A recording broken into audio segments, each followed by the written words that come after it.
Do, dito ka muna. Mas importante ba yung barkada mo kaysa sa asawa? Tinaw sa umaga ha. Patanda mo ako makalis. Hindi naaakit, ma. Hinala ko may ibang babae ang asawa mo.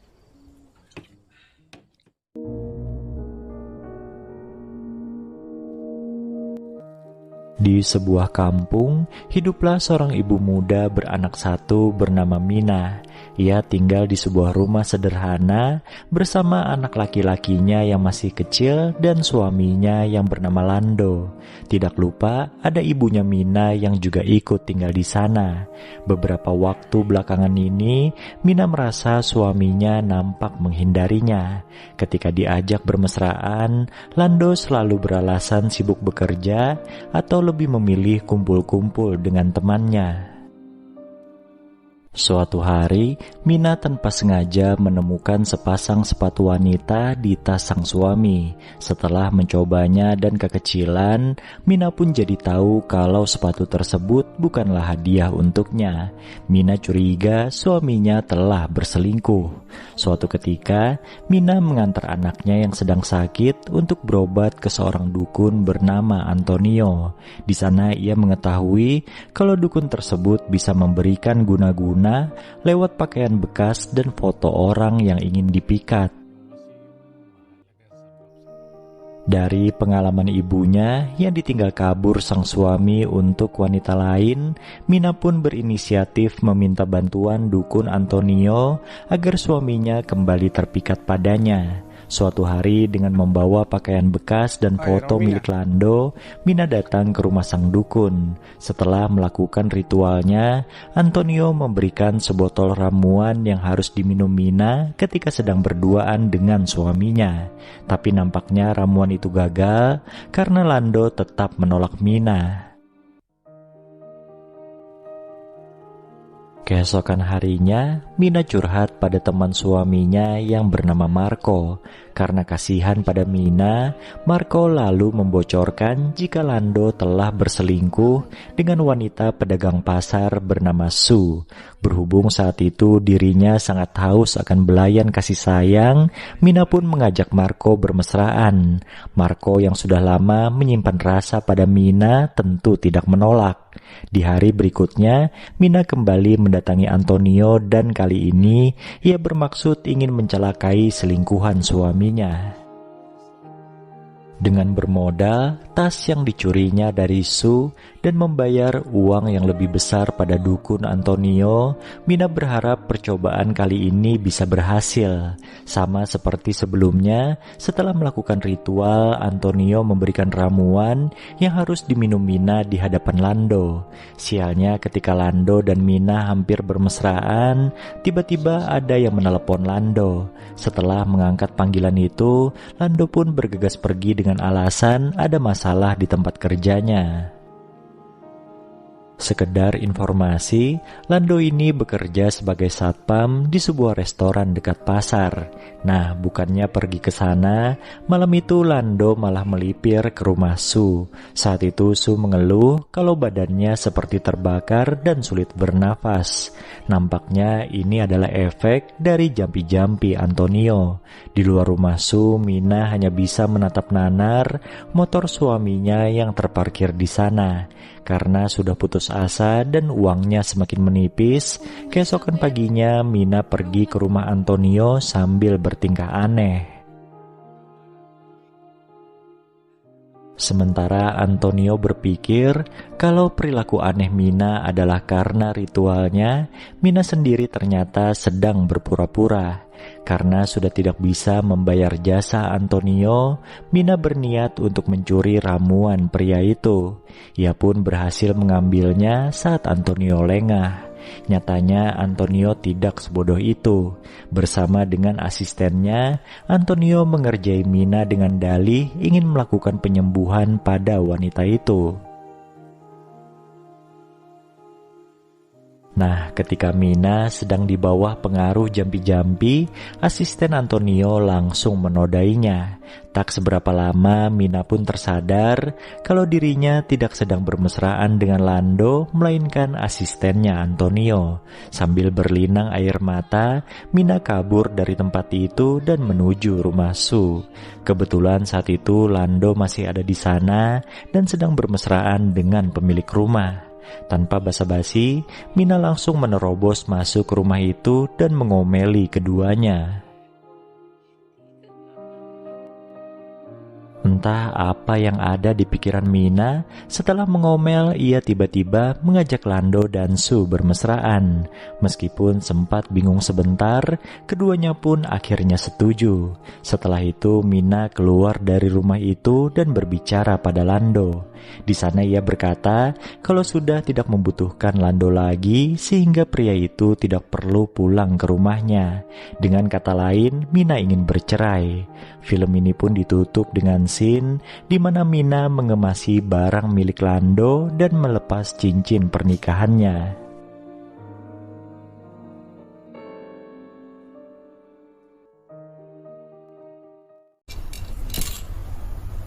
Uy!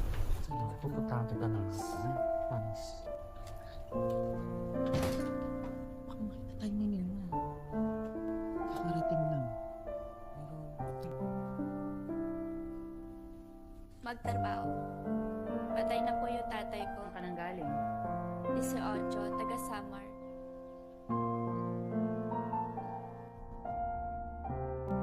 Di awal film diperlihatkan keributan kecil antara seorang pemandu lagu bernama Berna dengan seorang pelanggan di sebuah klub malam. Pelanggan itu akhirnya diamankan oleh satpam, sementara Berna ditenangkan oleh atasannya yang biasa dipanggil Mama. Setelah kejadian tersebut, Mama kemudian memberikan arahan kepada para staf agar tidak membuat masalah yang bisa merugikan tempat itu.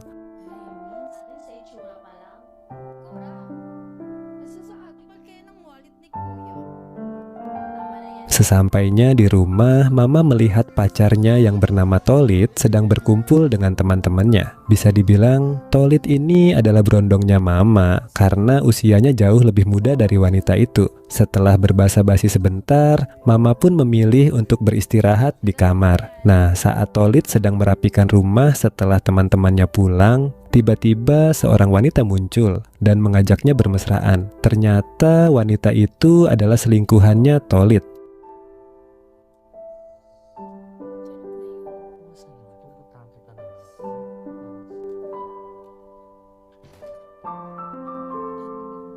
Keesokan paginya, Mama menyiapkan sarapan untuk dirinya dan Tolit. Dalam obrolan mereka, Mama mengajak Tolit untuk bekerja di tempatnya karena sedang butuh tenaga tambahan. Tolit yang sedang menganggur pun setuju. Pada malam harinya, datang seorang wanita muda yang mencari pekerjaan. Ia melihat ada lowongan di tempat tersebut, lalu melamar. Wanita itu bernama Pinky.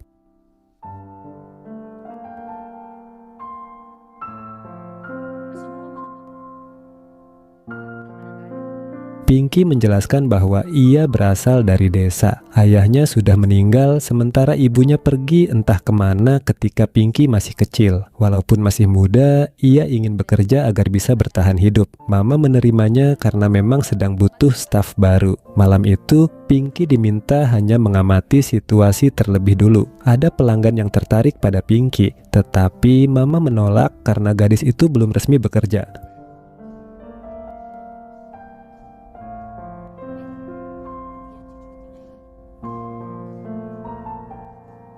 Mama kemudian melatih Pinky menari, namun gerakannya masih kaku sehingga Mama sedikit kesal. Tolit pun mencoba menenangkan situasi. Di sisi lain, Tolit dan Satpam terlihat membicarakan Pinky karena penampilannya yang imut. Malam berikutnya adalah hari pertama Pinky bekerja. Ternyata debutnya sukses besar dan membuat banyak tamu terhibur. Hal ini membuat Berna mulai merasa iri. Sebaliknya, Mama justru bangga karena Pinky memberi dampak positif.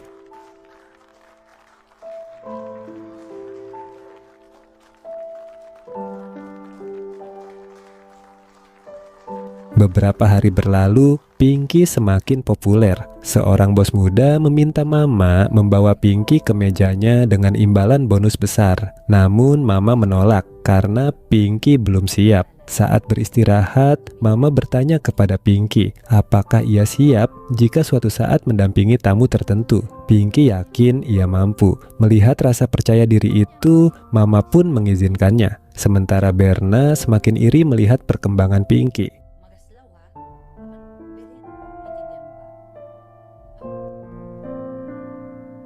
Setelah menemani bos muda, Pinky mendapat bonus dan ia membaginya kepada Mama sebagai tanda terima kasih. Bahkan Pinky membelikan makanan kesukaan Mama. Keesokan harinya, Mama mengajak Pinky membeli pakaian di pasar. Di sini terlihat Tolit mulai memperhatikan Pinky dan nampaknya suka pada gadis itu. Sesampainya di rumah, Mama mengajak Pinky untuk tinggal bersama karena sebelumnya Pinky hanya menginap di tempat kerja. Sabay-sabay na tayong pumasok mamaya.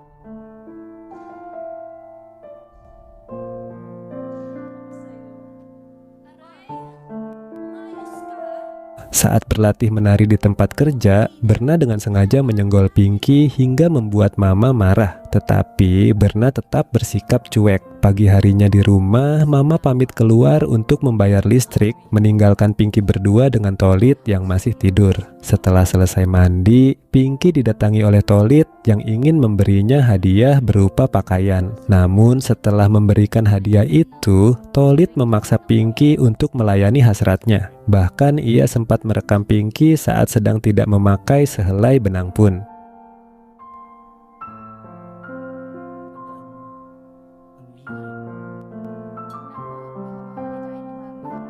Video itu kemudian digunakan Tolit untuk memaksa Pinky agar mau melayani hasratnya di hari-hari selanjutnya. Bahkan jahatnya lagi, Tolit juga menggunakan Pinky sebagai pelunas hutang pada temannya. Karena Tolit tidak memiliki uang, jadi ia memperbolehkan teman yang dihutanginya untuk bermesraan dengan Pinky. Pinky pun bernegosiasi dengan Tolit kalau ia bersedia melakukan hal itu, tapi sebagai gantinya video tersebut harus dihapus.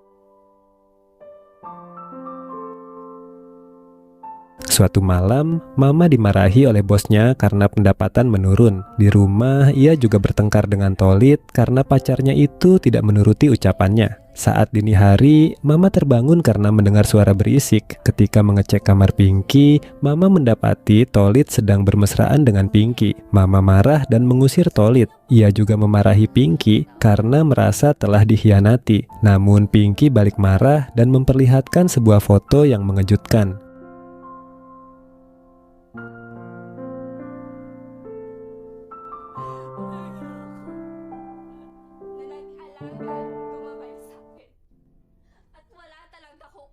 Pinky ternyata adalah anak kandung Mama yang dulu wanita itu tinggalkan bersama suaminya. Mama terkejut dan menyesal telah meninggalkan anaknya karena kondisi ekonomi yang sulit di masa lalu. Walaupun terluka secara emosional, Pinky akhirnya memaafkan Mama. Mereka berdua berbaikan dan Mama berjanji tidak akan meninggalkannya lagi. Di tempat kerja, Mama mengambil seluruh uang di kasir dan juga sebuah kalung milik Berna. Ia melakukan itu agar bisa pergi bersama Pinky dan memulai hidup baru. Film ini pun selesai.